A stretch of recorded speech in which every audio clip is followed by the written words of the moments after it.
Hi, this is Dr. Kimberley Linert, author of Visualizing Happiness in Every Area of Your Life and host of this podcast, Incredible Life Creator. And today I have with me Joseph Callender. Hey, Joseph. Hey, how you doing? I am good. And for people who are on the actual visual on YouTube, because he has a beautiful waterfall behind him, I just love that. It's so peaceful. And just so people know who you are, I'm going to read your bio. So, Joseph Callender helps spiritually inclined professionals, therapists, healers, energy workers, teachers, and high stress professionals clear emotional and energetic blockages so they can operate from a higher, more connected state of being. He is trained in Ericksonian based psychotherapy, Qigong, family constellations, advanced soul plan reading, and core and Celtic shamanism, as well as a number of therapeutic healing, ritualistic, and energetic disciplines, collecting over 35 years of wisdom and experience. Joseph's expertise lies in integrating ancient shamanic wisdom, Qigong energy practices, and therapeutic offerings to help clients clear emotional and energetic blockages, reclaim their innate power, and align their soul, heart, and mind. And we want that. We all want that. So, Absolutely. Joseph, tell us about you. I know you didn't start out here, so tell us your story. Well, firstly, thank you for having me on your podcast. So I started in the corporate world. I was selling all sorts of different things in IT, and then created a role for myself where I got to sell very expensive software business to business around the world. And so, as you can imagine, pretty stressful job, you're only as good as your next target, and essentially selling air because we were selling those big enterprise solutions, which means you didn't have really anything to show this new client, and you had to show what you've done for somebody else. So you're trying to understand how this company works and then try and sell them an outcome. So that's kind of my honing for the mentoring and coaching that I do. It's listening to people, finding out how they tick and what gets them going, and then trying to create an outcome for us so that we can co-create something that's going to be useful to the client. So I did that for, wow, from, I think I did that from when I was 19, so I'm 56 now, until I was late 30s, sort of mid to late 30s. And so I managed to get a job that allowed me to travel quite extensively around the world. So living a five-star life, spending like I was still earning, on the best months that you had. And whilst I was doing that, I always had this interest in the early days, it was the church. So I used to go to church 3 days a week as an altar server. I started when I was 7.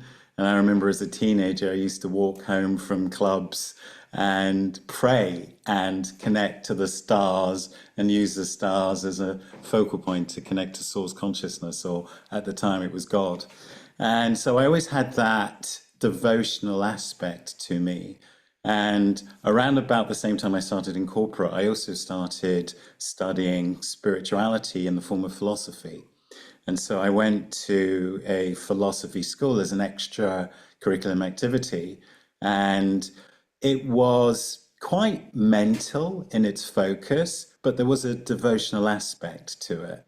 And so I spent quite a lot of my corporate life having that juxtaposition of spirituality and business. And it's funny, I remember connecting to what would have been one of my business partners in South Africa, I think about 5 years ago, and I hadn't seen that person for 10 years. And what he said, not only did you teach me to do what I do, but you inspired me to find that balance in life where you could put because he was working selling software to banks, and then he worked for a bank in the software part or the IT part. But it's that ability to live in both camps, being spiritual and satisfying your life because you've got connection to spirit. But the other wing, if we can call it a wing, is having a foot in the practical and, you know, meeting our physical and our mundane needs as well. And I think that was key to my transition. It was always living in both worlds, being able to sustain myself and having success and growth in the corporate life, as well as finding the balance in that connection and that personal growth. And so I did, while I was at corporate, learning to be a great salesperson, and then at the same time, having that connection to spirit, I also I could see that my role would be, because I was helping people be successful in business, to help people be successful in life. So I actually studied a lot of therapeutic offerings. And I think I started with the Ericksonian psychotherapy and hypnosis. And I actually thought I was going to be a therapist around end of my 20s, and I realized, actually, no, I don't want to do that. I still want to earn money. As a man, until you are really established, and you know, you've got, at the time I had a family, until you're really established, you've got responsibilities. And you know, my female colleagues who were mothers had the same notion. You know, when you're a mother, what's your role in life? Your role in life is to be a mother. And anything you do that is alternative and has a spiritual component to it should support the other part of your life. And so I recognized this from a really early age. And at the beginning of my spiritual career, it wasn't to get so woo-woo that you weren't able to relate to the other part of your life. And it was to find a way to balance the two. And so lots of courses to understand how to exist in stressful environments. And there was some toes dipped in the psychedelic waters. And so experiences with altered states. But a lot of my training has been quite systematic. So I was in a philosophy school, which had structure. And I also was in a Taoist school a bit later on, which had a curriculum and structure. And so why that's useful is that you have somewhere to go, and you've got structural goals that you can achieve and that are measurable, and you can measure your growth within that structure. So it's been quite a grounded spiritual journey.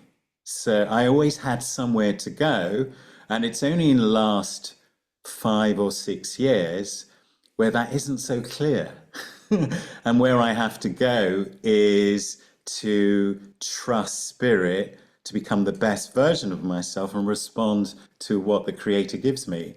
And what it seems to be doing at the moment is connecting me to a whole load of people that want to benefit from the experience I've had, to keep that grounded, practical sense, but not lose themselves too much in the spiritual or too much in the corporate worlds that they're in. So probably about the decision to jump into this full time probably started around 2016. I was in a corporate role, and so a couple of years prior to that, I got made redundant, got a year's payout, and then really went for the spiritual qualifications. And then before the money ran out, I realized that I need to get back into the corporate world and go back from a perspective of, let's see if I can make a transition. And then I think it was one of the financial, where the banks had decided to spend all our money and they were all getting bailouts. And in that time, it was really difficult to make your sales targets. I remembered how I was getting bullied by my boss and my partner at the time. I said, you know what, this is really stressful. And she said, you've trained so much. Why don't you go and make the transition. And then because I'd had enough experience working with my ex, and she had started a spiritual career, and I was supporting her, and that gave me the courage to actually make the full jump. And rather, I wouldn't recommend that to most people. I would say start small and don't cut your nose off to spite your face, and then make the transition when you've got a certainty that you can make this work. It just so happens that I was ready and I made that jump, and I got a whole load of clients in a really short space of time. And so I feel that that was, from one perspective, that was very lucky of me. From another perspective, that was really good prep. So that's where I've come from. And I started a school, which was a shamanic school and an energy training school with my ex, and we did that for about 15 years. And then in the last 5 years, I've been doing this by myself, discovering who I want to be. In the early days of most people's transition, their success is based on, it's almost like two fingers to your teachers, or two fingers to your parents, or two fingers to the people that have caused you the most limitation or the most trauma. And so when you heal that, what's your success based on? If it's based on proving your father wrong or proving your mother wrong, and then you heal that baggage and that trauma, what's your success based on? And so this last part of my journey has been really similar, to work out, well, I did this with somebody, and who am I in this work now? I am single, and I'm doing it for reasons other than, trauma repair, or to prove my success in the eyes of people that may be naysayers. And so it's been a really interesting part of my development to find a new reason to thrive, a new reason to serve, and a new foundation to strive and grow. So it's been quite interesting noticing that. So right now, there is an aspect of excellence, and there is an aspect of service, but I've gone back to my warrior early day roots of, I want to build an empire. It's about me demonstrating my power, and it's about showing, creating a model and showing people that you can do this for other reasons than desperation and the need to heal yourself. I hope that answers your question. It does. It's great. And just, on that last point you were talking about, you know, how so many times, there's different ways to actually get a goal. You can go away from something or you can go towards something. And we know that if you go away from something, eventually, once that thing is gone or whatever, it's too far away, you could actually go back into old habits. But if you go towards something, then you're always looking forward and you can keep going and going and going. And so when Yeah. you said, yeah, I healed my family trauma, I healed all the traumas, which is kind of going away from trauma, like healing trauma, going away from proving that this is valid what I'm doing, proving that, I can do it to my parents. So that's all the kind of away from something. But now you're thinking, okay, what do I go towards? What am I going Yeah. towards, And when you ask yourself that question, is it going towards creating that empire? What is that towards thing you're going for now? Yeah, and such a really good point, because if your growth is based on the going away from, that's still defining you. So if it's based on, horrible word to parents, X you, then you're being defined by the box that they put you in. And I think we go through many different iterations of definition, how we define ourselves. And if I was defined by I need to break away from father's limits or mother's limits, then at what point do you break away? And once you have broken away, who are you? And I think there are junctures in our life that we come back to that. Why do I do this? Who am I? And what am I aiming towards? And I think I've been lucky because my threads have been quite similar throughout all of those junction points. So it's always been more connection. As I've become older and wiser, that connection has been understood better. I've always been striving to connect to other, and you realize as you get older that other is a poor substitute for connection to self.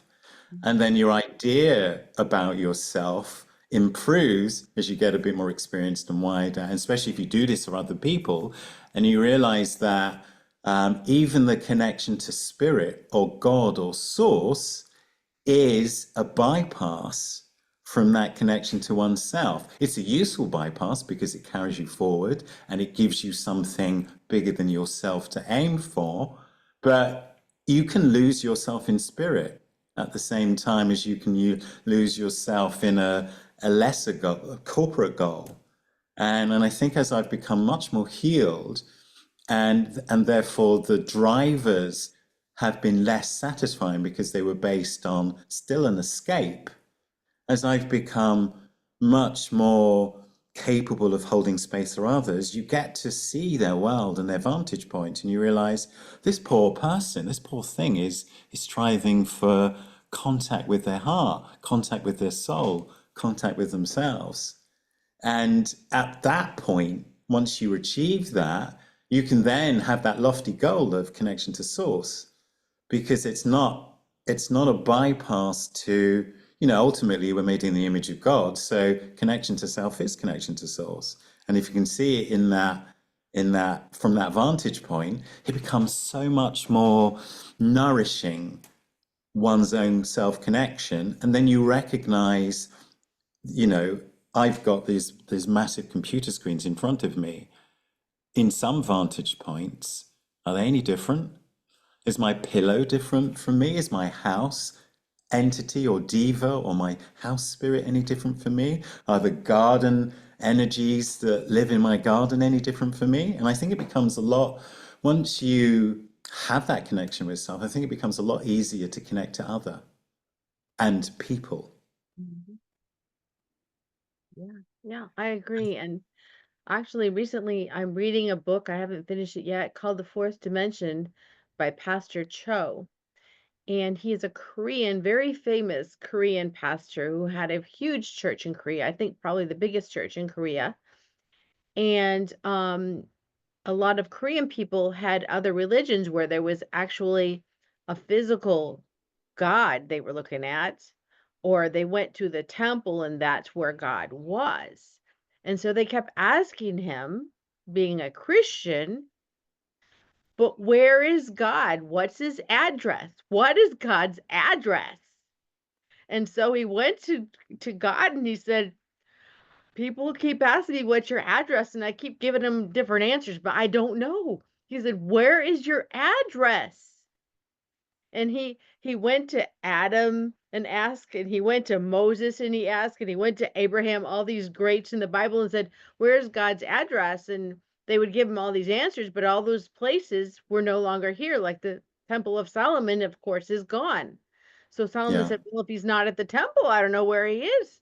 And so he says, Mm. "God, where is your address? Where do I find you?" And he said, "Well, I find you in your heart, because I Mm. dwell in your heart.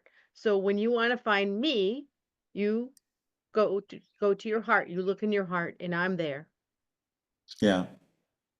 Yeah, well, in the early days of the philosophy school, I was introduced to meditation. I used to meditate quite a lot, so half an hour twice a day, and I used to live in a household of five other people, and we all got up at the same time to meditate. And in the evening, if we were all together from work, we would do that. And part of that system, we also had retreats where we would study scripture in Sanskrit and then meditate on those, and then go out into the grounds and try and make those real. And they were all coming back to oneself. And there's a point in meditation where you start to recognize the consciousness in you in the other. And it's like when the tree comes alive and you notice there's no difference between you and the tree, but it's not that you see the tree as another body, you see the deeper, wider aspect of the tree. And through that other, you recognize the consciousness in you. And when you do that enough, you come back to your heart, you come back to love, you come back to yourself. It's interesting. One of my early Taoist training was based on a Korean system as well. It was based on a Korean Qigong system. And they had scripture and they had philosophy. But what I loved about them was that they were teaching you to access spirit by, similar to acupuncture or acupressure, by teaching you about how energy flows through the body and giving you the experience of energy so that you can connect to the energy of all things by first sensitizing yourself to energy and therefore connecting, having that practice of connecting to your own energy so that you could recognize the energy in something else. Very interesting. Yeah. So yeah, no, I've had a lot of grace in the things that have, because I haven't had that much prior knowledge as to why I'm supposed to be doing what I'm doing and why I'm studying those things. And it's a bit like my soul is either pushing me or pulling me into a particular direction. And then I start it. I don't know why I do it. And then a few weeks or months into it, I go, oh yeah, that's what it's about. And it always seems to be, different versions of that. It's so I can understand myself better. Mhm. And so I can get underneath these so-called limitations and start to see the world from a better vantage point. But it always comes back so that you can do this for others. There's always some point in your life where you realize this isn't about you, Mhm. and it's about what you can do for others. And I think when you can get to that quicker, then your progress becomes much more structured because you look for the ways to be able to become a better server, to become a better therapist, to become a better space holder, because you have that feedback from the space that you hold for others. Exactly. So going back to when you were going from corporate to, you were in the background studying all this philosophy, how do you think your corporate success was enhanced by you studying that philosophy and you having those personal practices? That's such a lovely question, and that question is what's currently driving my business at the moment. There's because you know how when corporate companies want to improve team morale or the bonding within to get more cohesion within the group, they Mhm. take them out of their usual domain and they give them exercises, and through those exercises they get more bonding, more connection, and then they take that experience back into their corporate world. That somehow something is rubbed off from that experience, and the mentoring, the workshops, the shamanic sessions that I create when somebody's learning that skill, it's the same type of thing. It's taking somebody so far away from their map, their usual mental models, that they get to be in a different aspect of their energy. They get to show up as a different version of themselves. And that is as valuable as reading scripture. So in the early days, I used to read things like, various translations of the Upanishads and the Bhagavad Gita, because it was an Eastern tradition. And when you read different versions of what is source, I'm more than I can see. I can't be my I, because that is the thing that I use to see out of, and anything that I can perceive, I can't be. I am that which perceive. So you get wisdom like that, which kind of loosens the grip you have on identity. So that's one aspect of it. When you're studying scripture, when you're looking at a philosophical or psychedelic pursuit, your grip on identity loosens.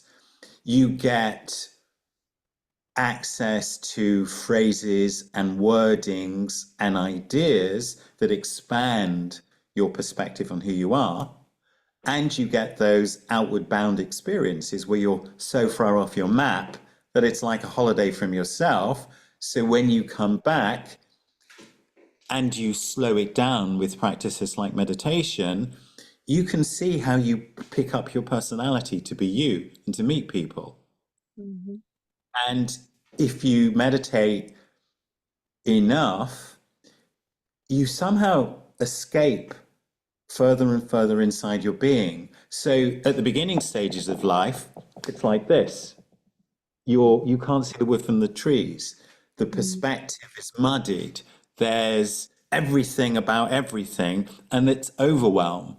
And then after some introspection, after some clearing of trauma, after some realizations, after some proximity to the deeper aspect of yourself through meditation, you suddenly get a better vantage point. So it's no longer like this.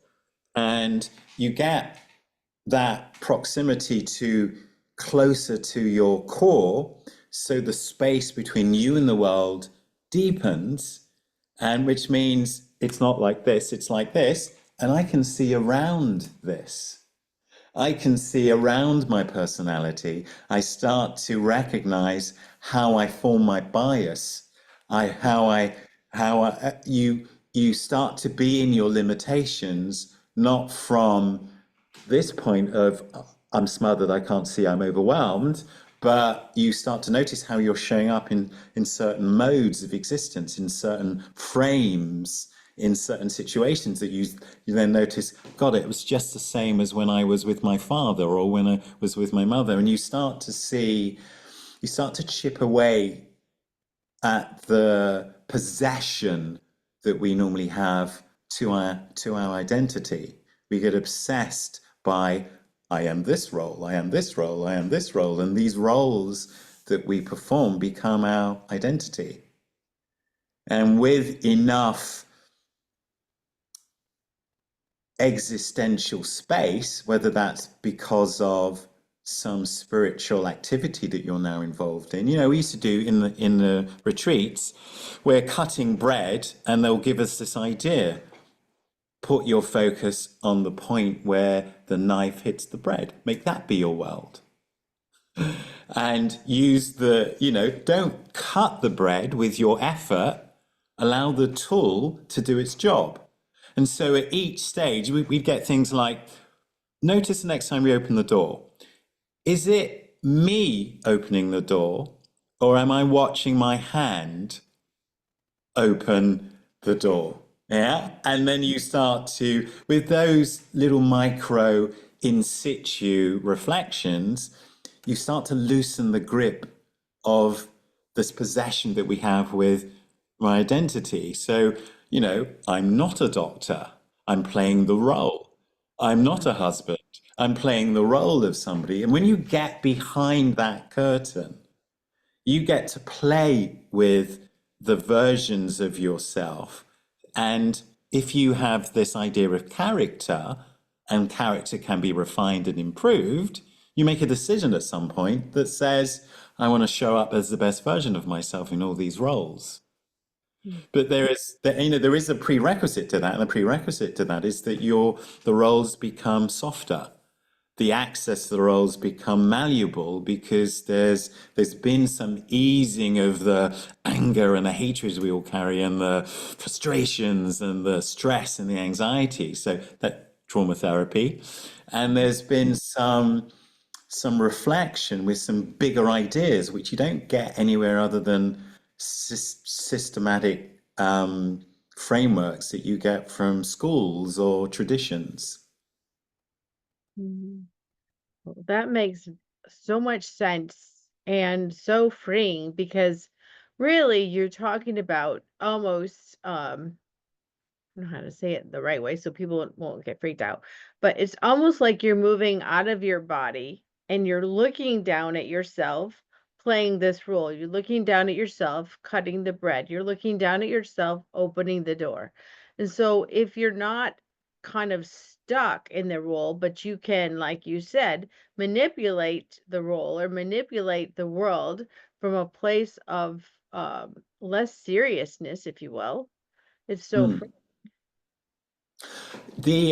My old NLP train, I remember in the old days when everybody was learning NLP, they have a useful concept to that, which is the meta position. So me speaking about my situation from first person is first position. I feel this. This is happening to me. Me observing somebody else is the second position. So, Kimberly was doing this. Kimberly felt this. But there's a vantage point we can have where we're looking at the system, which is called the meta position or third position. Kimberly and Joe are having a conversation about spirit. And we can get to those vantage points ourselves. And just by being aware that they exist. And so it is seeing outside of yourself, but you're not lost in the wilderness.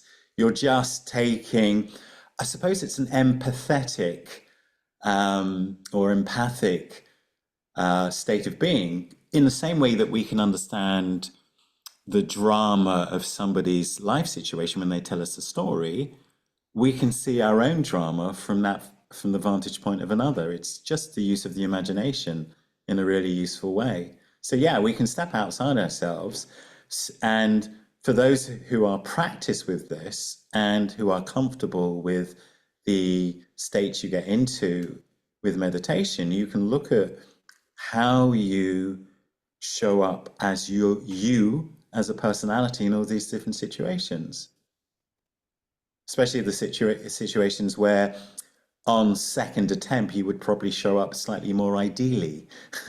Somebody cuts you off in the car Mhm. and the first time that happens there's a whole load of expletives, rah, rah, rah, rah, rah, rah, rah. And then the next time it happens you kind of go, oh, I caught it. And you just missed it. You just missed it. Or somebody called you something that's not ideal and you just notice the urge to respond. And if you, with more practice, you can catch it in time. You go, oh, I've got choice here. Uh-huh. And a lot of the work that I do for myself and with people, I guess, can be as simple as being boiled down to increasing choice in the moment. Mhm. And that's wealth. The difference between me and Bill Gates is he has more choice available to him because of the ability to acquire and mobilize resources. So any rich person has that. And wealth in personality is the ability to increase the choice that's available to you in the moment. Mhm. And when I think of choices, I think of freedom. That's the chunking up. That's that next level up is freedom because you have the freedom to choose. Not everyone, at least from a physical standpoint, has the freedom to choose. But Yeah. when, like you said, like Bill Gates, and he has the resources, he has the contacts, he has the influence, not just the money, but he has a lot of different things that allows him to be able to choose who he wants to be with, where he wants to spend money, if he wants to spend money. He has all those choices. So He's that is also a really he's also a really good example of limit as well, because despite the physical resources that he has at his disposal, that you can see the groove and the programming and the trajectory that it's on. Mhm. And in a different frame, you know, the impoverished, the physically impoverished person, somebody, I was speaking to a friend yesterday and we were talking about, do you know that film with Bill Murray, Groundhog Day? Mhm. Yes. The the difference between him at the beginning and him at the end is wealth, Mm. is his ability to choose his response in within those confines. Mhm. And that is the other wealth that that person we were just talking about might not have as much access to as somebody who's a bit more impoverished. Mhm. Exactly. Yeah. So, um, you have a lot of training in some really quite different things. Yeah. Um, from family constellations to some of these things people, we don't have time to get into it today, but you might have to go look up some of these things, family constellations, Qigong, ancient practices. Um, I am personally interested because I'm struggling with some health things. So, talk about healing ourselves from a physical standpoint. Yeah, and I could probably bring a lot of what I do and simplify a lot of what I do because they're all the same thread. The thread is an understanding of energy. One of the things that becomes really obvious when you start the spirit work or the energy based work is that we can influence quite a lot of our condition, our health conditions, with our mind. So there is, in woo woo terms, we talk about mind, body, spirit. Mhm. Yeah, but mind, body, spirit is in science or quantum physics is not a woo-woo idea. It's a reality. There is a connection between the frequency bands that our thoughts work in and the metaphysical, for want of a better experience, a better expression, the energetic. If you think about acupuncture, acupressure, or Reiki type healing, that frequency band that they're operating on is very similar to the frequency band that the shamans operate on, and it's really similar to thought. One of the things that I teach my spirit weavers, those are the people learning the shamanic clearing skills, is that if you look at our different realms that we exist in, we have a physical body, we have an etheric body, we have an emotional body. At the level of mind, mental body, our thoughts are things. So in that realm, our thoughts are things. And it's a bit like if we could lower the frequency of our thoughts, we would literally manifest from thought. And some people think that us as humans, we exist in up to 50 different dimensions, 50 different levels of existence. And so energetically, we get influenced. Chemically, we get influenced. Physically, we get influenced. In the vibration of mind, in that frequency band, we get influence. If somebody is thinking bad thoughts at you and you're sensitive enough, you can feel it. And Mhm. so when it comes to health and healing, it's understanding, well, what is the frequency band that is the cause of the condition? Our Western allopathic system starts at physical and chemical. And in my soul plan work, we look at the energies you've incarnated with and therefore how your soul makes your life evolve. And there are some people that incarnate with energies where, if you think about this as the spectrum of humanity, at this, we're just physical, at this, we're spiritual, and all the other things in between. Some people incarnate with energies at this end, some people incarnate with energies at this end. And, obviously it's a spectrum, so some people incarnate with sensitivities or energies or awarenesses at this end. And there are some issues which are physical. I kick my toe on an angle of my bed head, there's going to be a physical sensation. Yeah. If I eat foods that poison me, there's going to be a physical that my issues are in the physical domain. There are people that are sensitive to other energies, solar radiation, Wi-Fi, cellular, geopathic stress, which is the stuff from the earth. And so sometimes healing needs to have a diagnostic component to work out, well, what level of this human experience is the ailment. In some traditions, they believe everything comes from the subtle to the gross. So most of our ailments can be alleviated or assisted greatly when you look at the mental level or the energetic level or the spiritual level. In my experience, where that is an obvious example, so one of the things I do is I remove demons and ghosts and curses and things from people. Well, there are 5 categories of human generated afflictions: curses, spells, psychic attack. There's a couple of others I can't think of the top of my head. The same human thought can produce any one of those. And with enough time, those subtle energies become atrophied and grosser, and they turn into physical ailments. So from some perspectives, we can alleviate the physical, and we can be energetically still afflicted, which will make the ailments persist.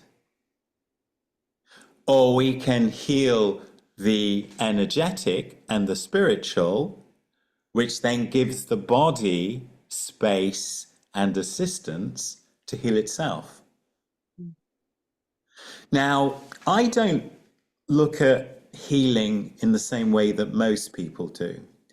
There's a vantage point you get to with the spirit work where you realize there is such thing as soul experience.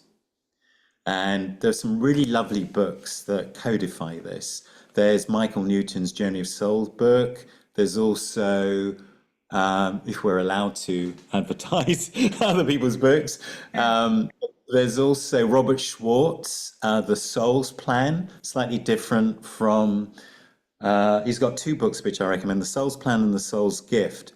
And he works with spiritual intuitives that can tune into people's pre-birth planning sessions where they choose their incarnation.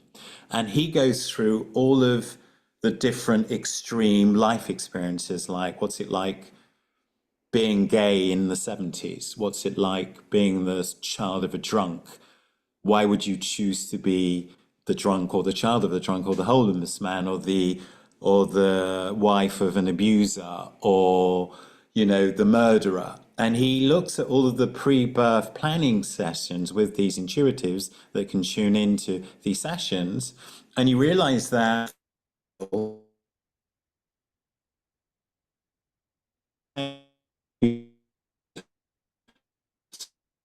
say, I how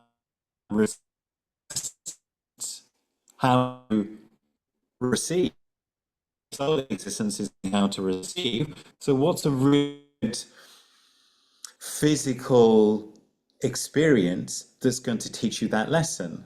How about being physically handicapped and having nothing that you can do for yourself as the thing that's going to teach you how to receive?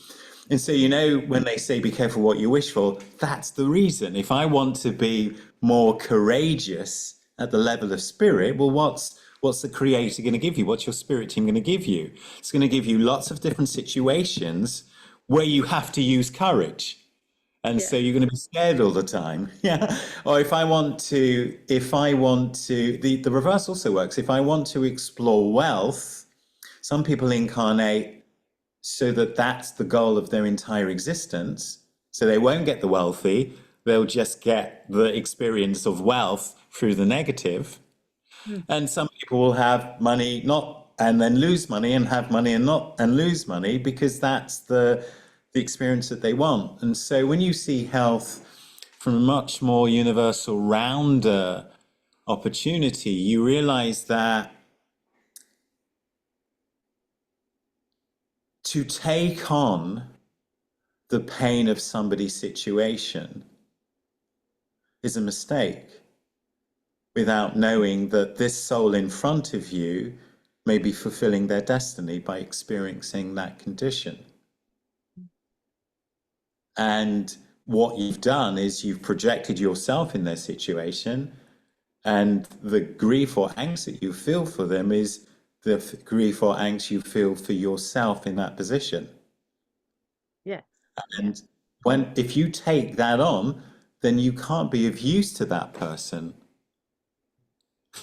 because you're still reacting from your own, response if you were in that situation. And when you get that enlightened perspective, noticing that this soul may have chosen to experience this, doesn't mean that you bypass the situation and say, oh, well, that was your soul's choice, because a person in pain needs help.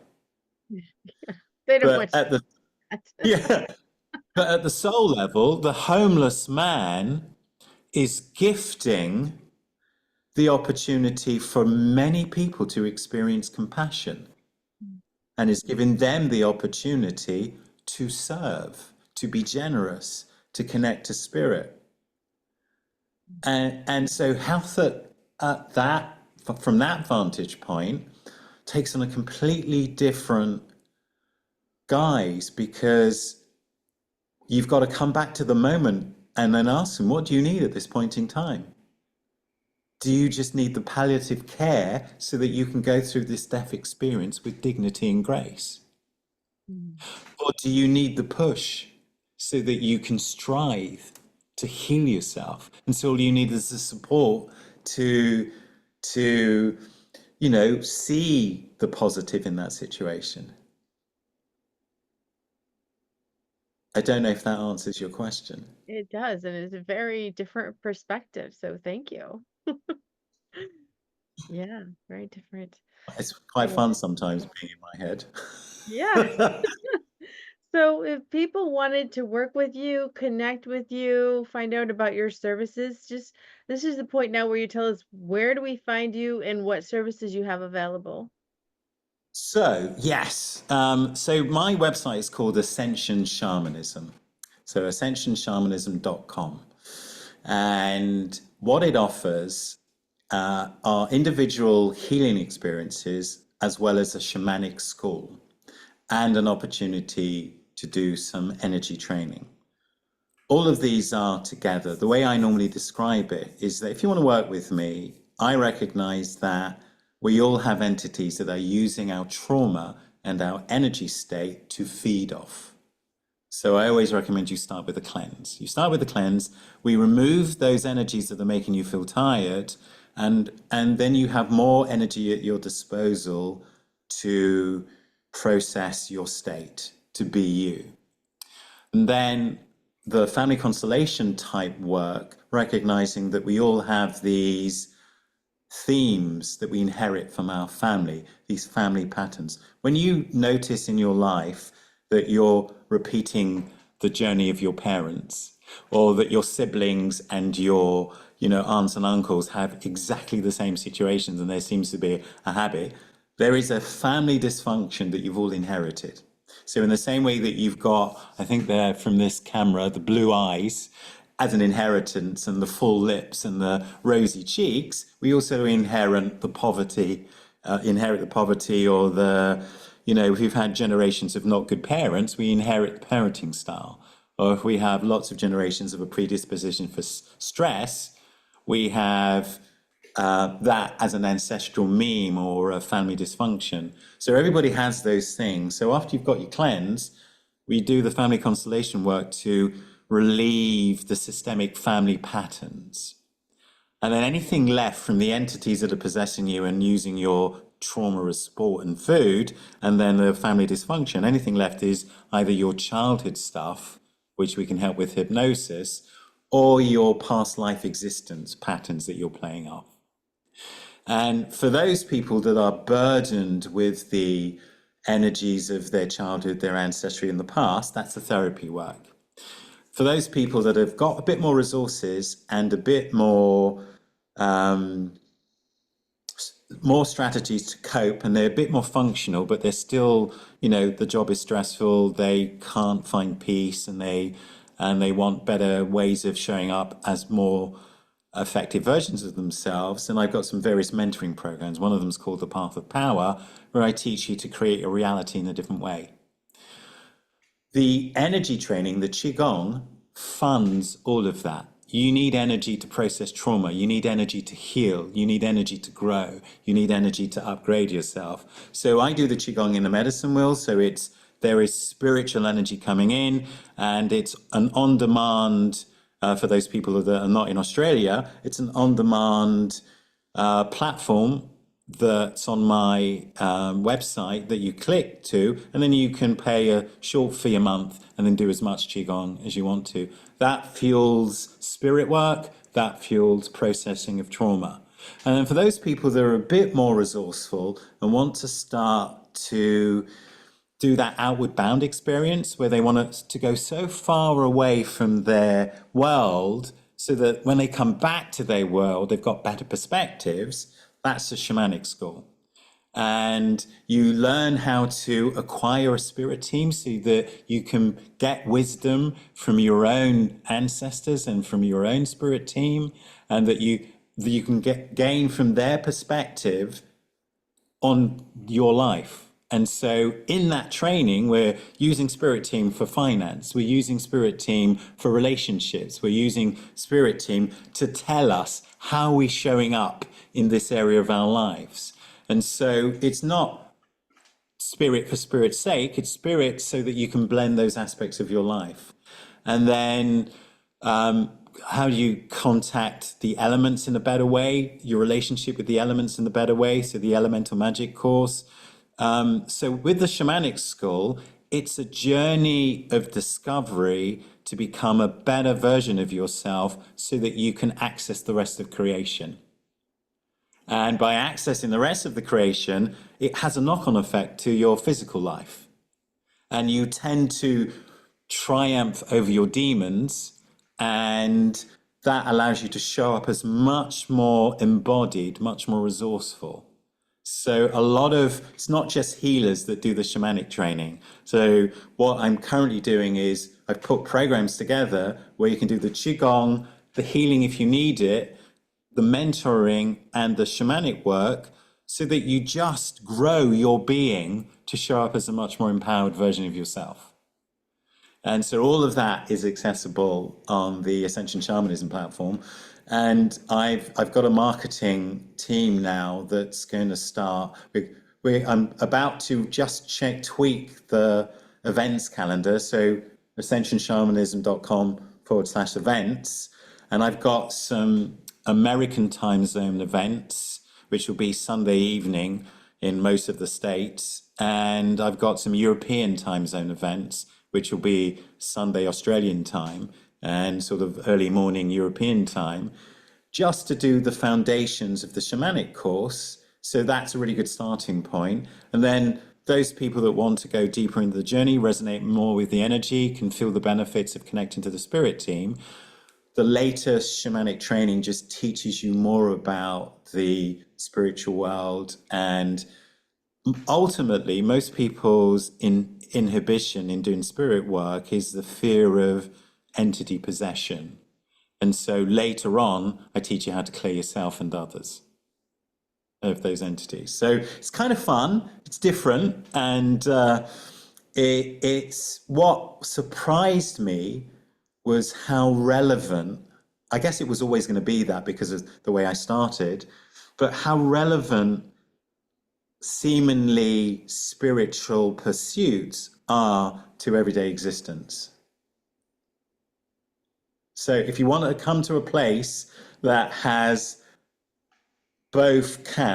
feet in both camps, and it's done in an embodied, balanced, measured way. So you don't lose yourself too far in the spirit, but it's interesting enough to take you away from the mundane of normal life.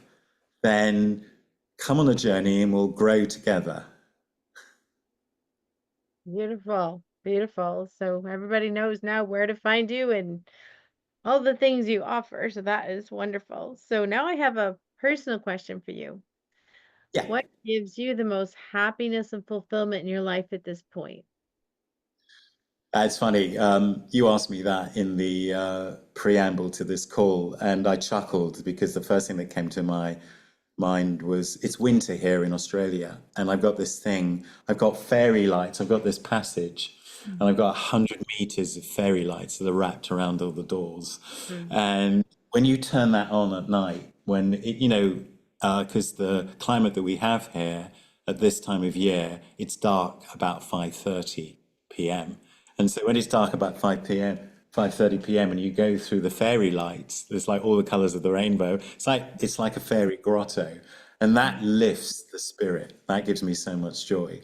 But what really gives me joy is watching the limits that people thought were limits just fall away. And so, like this weekend just gone, I ran an ancestor cacao ceremony. And what that's based on is the understanding that just because our relatives have died, it doesn't mean they've become ancestors. And so, after you've done the work to recruit your spirit team, you can use the spirit team to heal the dead relatives to turn them into ancestors. And so you create your own personal ceremony to promote the dead relatives who are, for many lineages, let's say father's father's lineage, you might have three or four that are still alive, and then there's a whole load of dead relatives. In one of my lineages, it was 37 generations, and then you have the ancestors, which means the ancestors are no longer connected to the living. And when you get the feedback, when you see people who don't feel connected to their family, they feel like they've been born in the wrong family because they've got all these dead relative energies around them, suddenly feel connected to their family like they belong. Or you see them, the biggest joy that I get is young adults who are not young in chronologically, they were just young in experience, suddenly show up as much more empowered versions of themselves. And you see that they command the space that they're in, and they have substance suddenly, and they have effect, and they have influence. That really motivates me. When you see somebody start from a timid, scared person, and now they're clearing demons with courage, and that energy is influencing all of their family. That's what gives me joy. That really does light me up. So it's not that it's an ego, well, I did that.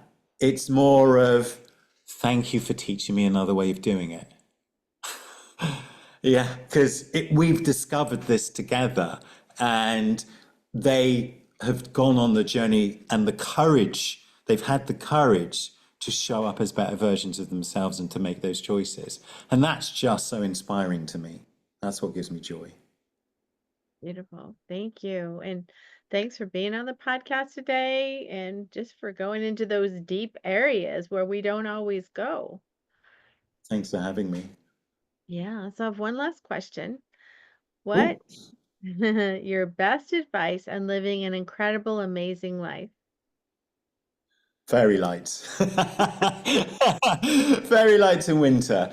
No, my best advice is I think it's what seems to be working for most of the people that exist around me.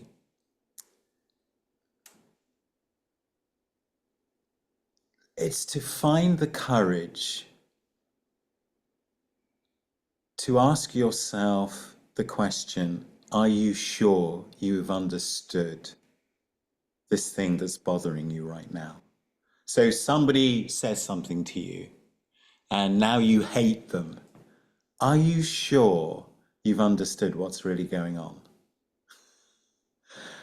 As soon as you start, because to answer that question, you have to step outside of your situation and you have to leave the self-righteous indignation that you have and then go outside of yourself and get somebody else's perspective. Are you sure that's what they meant to say? Are you sure that was what you heard? Are you sure that what you heard is what they meant? And the moment you do that, the moment you start to free yourself from the prison that you've created of your personality, so the prism of your personality, and you're no longer at the mercy of the programming that you've had, where you can start to go, do you know what? It might be me. It might be me. And when you can begin that journey and then land in that position where you are taking responsibility for everything that's happened to you, even though there are things that other people have done, and this is not to justify anybody else's, if somebody shows up badly, you need to point that out. But coming to at that point where you can take full responsibility, I am the cause of everything that's happened to me, you now have power. Because any other vantage point, any other position, you're a victim. And, like everybody at the moment, everybody and his dog has got ADHD. We don't have time to go into my perspective on that, but other than to say it doesn't exist, you know. But I've seen people fall back into victimhood because they've got a diagnosis which has stopped them from growing. Because now that's the justification for my. It's a bit like somebody loses a leg and they go, oh, well, I've only got one leg. And now that defines them. Versus the person that's got one leg and then he's running a marathon. Yes. And being able to accept responsibility for everything that's happened to yourself gives you actually a chance to change. And any other state is you bowing down to the victimhood of that situation. So always find, I guess the advice is, always find the perspective that allows you to take responsibility so that you can make the choice to change or to help yourself. Make Wow. sense? Yes, it does. Thank you so much, Joseph. Thank you. It's like I said last time, it's a pleasure talking to you. Love your energy. Thank you. Well, we'll talk to you again soon. Okay.